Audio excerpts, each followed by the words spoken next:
వినాయకుడు తలుచుకుంటే ఎటువంటి విఘ్నాలైనా గవ్వలు రాలిపోయినట్టు రాలిపోతాయి అన్న.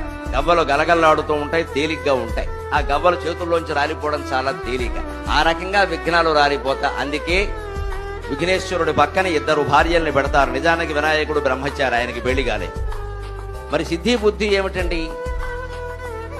ఇటుపక్క సిద్ధి, ఇటుపక్క బుద్ధి ఉంటాయి. గమనించండి, మధ్యలో విఘ్నేశ్వరుడు ఉంటాడు. మనం ఏ పని కావాలన్నా బుద్ధితో ప్రయత్నం చెయ్యాలి. మన బుద్ధి శక్తులన్నీ వినియోగించాలి, తెలివితేటలన్నీ వినియోగించాలి, టాలెంట్, ప్రజ్ఞ, ప్రతిభ అంతా వినియోగం చెయ్యాలి. అప్పుడు తప్పనిసరిగా కార్యము సిద్ధిస్తుంది. అందుకే సిద్ధి బుద్ధి ఆయన అధీనంలో ఉండాలి. సిద్ధి బుద్ధి ఎవరి అధీనంలో ఉంటుందో సిద్ధి వారి అధీనంలో ఉంటుంది.